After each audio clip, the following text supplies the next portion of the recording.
नमस्कार मित्रों, मैं पौरुष देवल एक बार फिर आपका स्वागत करता हूं दैनिक देवल हिंदी समाचार पत्र के यूट्यूब चैनल पर। इस वक्त हमारे साथ मौजूद हैं आजमगढ़ के फूलपुर पवई विधानसभा से पूर्व विधायक एवं इस वक्त एमएलए चुनाव के लिए आजमगढ़ मऊ में भाजपा के उम्मीदवार श्री अरुणकांत यादव जी। तो आइए बिना समय को थोड़ा सा भी वेस्ट किए आपको अपने तीखे सवालों के सीधे जवाब लेने के लिए जोड़ते हैं श्री अरुणकांत यादव जी से। नमस्कार सर। नमस्कार।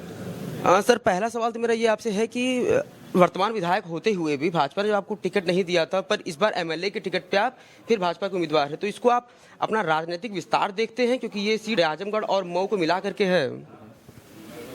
हाँ, ये राजनीतिक विस्तार ही होगा मेरा, क्योंकि मैं पहले फूलपुर तक ही सीमित था। अगर मैं इसमें चुना जाता हूँ तो आजमगढ़ और मऊ दोनों जिलों के लोगों की सेवा कर पाऊंगा। सर, उस वक्त कुछ पदाधिकारियों ने आपको ऐसा आश्वासन दिया था कि ये टिकट मिलेगा या फिर ये चुनाव के बाद निर्णय लिया गया है? देखिए, भारतीय जनता पार्टी एक सोशल पार्टी है। काफ़ी अध्ययन के बाद और सही निष्कर्ष पे पहुंचते हैं और सही निर्णय लेते हैं, इसलिए सरकार बनाई है। भारतीय जनता पार्टी के विचारों में और उनकी किसी प्लान में कोई कमी नहीं होती है। मैं उसी का परिणाम हूँ। सर, मान लीजिए अब तो नामांकन हो चुका है, पर जब आप उम्मीदवार पद की घोषणा आपकी हुई थी तब आजमगढ़ भाजपा के कुछ पदाधिकारी जो थोड़ा सा नाखुश थे, असंतोष थे, आपत्ति भी जता रहे थे, तो उनसे आपने कोई मीटिंग करके इसको सॉर्ट आउट करने का प्रयास किया कि सब कुछ लखनऊ के पदाधिकारियों में छोड़ दिया है? नहीं, वो मामला सब सॉर्ट आउट हो गया है। किसी को भी अगर टिकट मिलता, अगर किसी और को मिलता तो हम उसके समर्थन में रहते। अब आवेदन तो बहुत सारे लोगों ने किया था, अब किसी एक को भी मिलता तो हम सारे उसके साथ होते। अब हमें मिल गया तो बाकी सारे लोग हमारे साथ हैं। अच्छा सर। सर, जो एमएलए का चुनाव है और ये चुनाव में वोटर्स की काफ़ी अलग वोटर्स हैं, उसमें अलग वोटर, इनमें अलग वोटर्स होते हैं, तो इनके वोटर्स को कैसे मैनेज कर रहे हैं इस वक्त आप? देखिए, जो मऊ और आजमगढ़ जनपद के जितने भी जनप्रतिनिधि हैं, ये सभी को पता है कि हमारे पास सरकार तक पहुंचने का कोई माध्यम नहीं है। कोई ऐसा प्रतिनिधि हमारे पास नहीं है जो हमारी बात सरकार तक पहुंचाए और सरकार की योजनाओं का लाभ हमारे तक आए। तो इसलिए ये एक अच्छा, क्योंकि हम आजमगढ़ मऊ दोनों जगह बिल्कुल फेल हो गए थे, हमने कोई परफॉर्मेंस नहीं कर पाई, हमारा कोई जनप्रतिनिधि चुना नहीं गया। तो इससे क्या हुआ कि सरकार और आजमगढ़ मऊ के लोगों के बीच में काफ़ी दूरी बन गई और इस दूरी को बांटने का काम हमारी भारतीय जनता पार्टी ने किया है और सारे जनप्रतिनिधि इस चीज़ को समझ रहे हैं और इसी वजह से सारे लोग मेरे साथ हैं। सर, जैसे आपने बताया कि खामियाजा भुगतना ही पड़ा है, क्योंकि पिछली बार आपको टिकट मिला, आप जीते, इस बार टिकट नहीं मिला तो एक भी खाता भी नहीं खुला है, तो क्या कारण लगता है, खासकर आजमगढ़ की बात करूंगा मैं, तो आजमगढ़ में क्या खास कारण लगता है आपको भाजपा कोई सीट नहीं निकाल पाई है? यहाँ की जातिगत समीकरण की वजह से या फिर कोई और रीजन मानते हैं इसका आप? अब हो सकता है कि ये कास्ट फैक्टर हो, लेकिन इस चुनाव में ये कास्ट फैक्टर नहीं चलेगा। सारे जाति धर्म और सभी तरह के लोग, सभी दलों के भी लोग जो है वो भारतीय जनता पार्टी को वोट करेंगे इस चुनाव में, ऐसा मुझे लगता है। बहुत ही सीधा जवाब दे रहे हैं वैसे सवालों को हमारे आप। सर, जैसे कि फूलपुर जो पवई की सीट है उससे पिछली बार आप विधायक थे, इस बार आपके पिताजी माननीय विधायक जी हैं, तो मतलब कि जो फूलपुर पवई की सीट है वो समाजवादी और भाजपा के बीच में घूम रही है, तो क्या माना जाए कि वहाँ की जनता पार्टी को ना देख के सिर्फ कैंडिडेट को देख के ही वोट कर रही है अब से, कि क्या कारण है वहाँ पे? नहीं, दोनों चीज़ें हैं। एक तो पार्टी का भी वोट होता है और कुछ जो प्रत्याशी होते हैं उनका भी वोट होता है। तो जहाँ पर ये कॉम्बिनेशन अच्छा बैठता है वो प्रत्याशी जीतता है।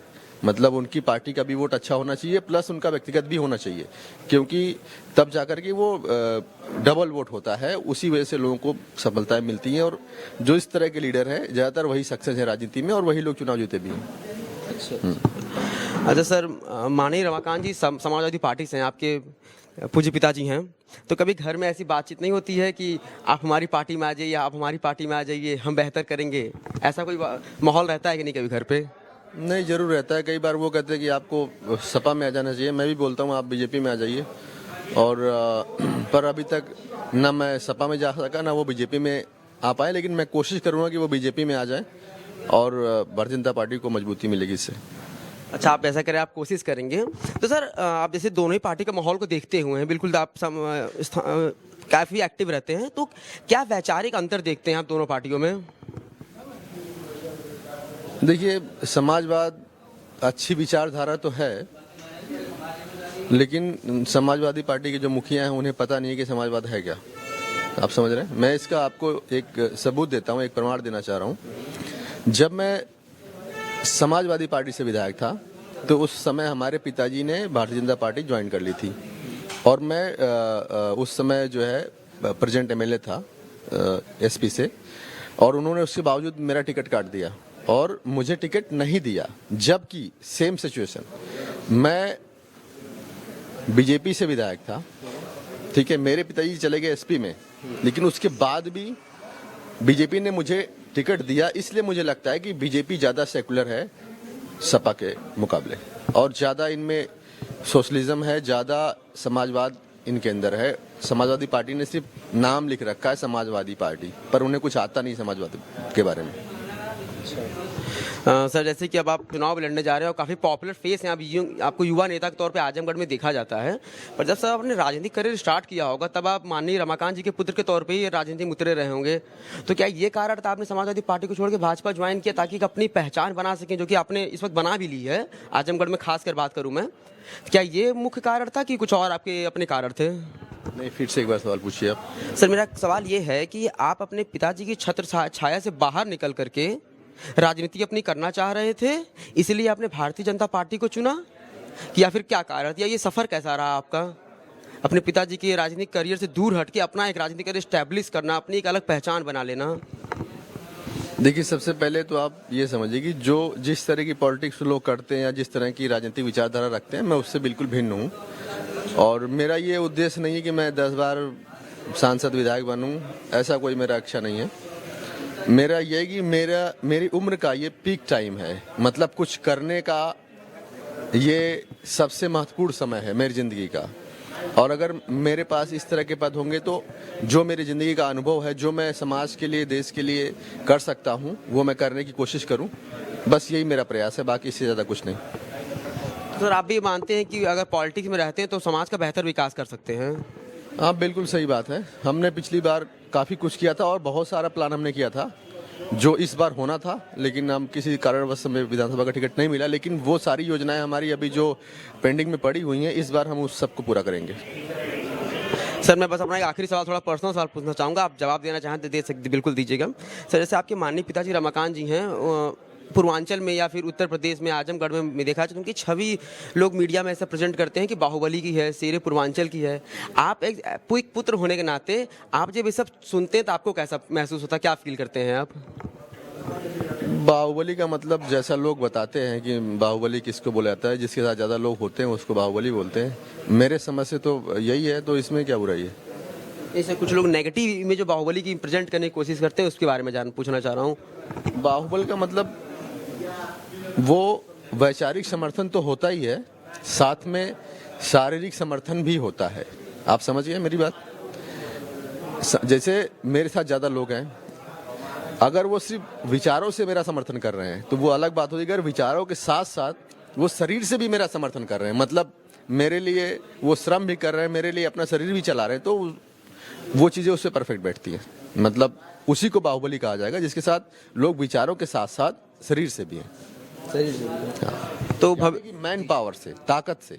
आप समझिए मेरी बात? हाँ। तो आपके कहने का मतलब जिनके साथ लोग खड़े हैं, जन समर्थन जिनके साथ है, उनको बाहुबली कहा जा सकता है? नहीं, जन समर्थन के साथ साथ मैंने बोला ना कि जो फिजिकली भी किसी के साथ है, बात समझ गए, तो उसको बाहुबली कहा जाएगा। बाहुबली का मतलब एक तरह से मतलब ताकतवर व्यक्ति, समझिए आप। अच्छा भैया, एक लाख सवाल पूछ लूँगा मैं, जैसे कि आपकी पर्सनालिटी को भी काफ़ी एडमायर करते हैं युवा यहाँ के आजमगढ़ के, मैंने देखा भी है। तो मतलब आप भी किसी की पर्सनालिटी को एडमायर करते हैं अपने राजनीतिक करियर आगे बढ़ाने के लिए? कोई ज़रूरी नहीं है कोई राजनेता ही हो, कोई नेता ही हो, कोई बॉलीवुड सेलिब्रिटी या हॉलीवुड सेलिब्रिटी। आपके लुक को भी लोग काफ़ी फॉलो करते हैं, देखते हैं, एडमायर करते हैं कि आप हीरो की तरह लुक है आपका। तो आप किसी को फॉलो करते हैं ऐसा कि आपका पर्सनल एकदम है? नहीं, मैं ज़्यादा किसी को फॉलो तो नहीं करता हूँ, मैं थोड़ा अलग टाइप का हूँ लोगों से, बस इतना ही है। धन्यवाद भैया। जैसा कि आप सुन रहे थे श्री अरुणकांत यादव जी को, अब आने वाले 9 तारीख को चुनाव भी हो जाएंगे, रिजल्ट आपके सामने होगा। रिजल्ट आने के बाद हम एक बार फिर आपसे जुड़ेंगे। तब तक आप हमारे चैनल दैनिक देवल को देखते रहिए और चैनल को सब्सक्राइब करना ना भूलिएगा। मैं हूं पौरुष पांडे और कैमरे के पीछे हैं शिवांश तिवारी। धन्यवाद।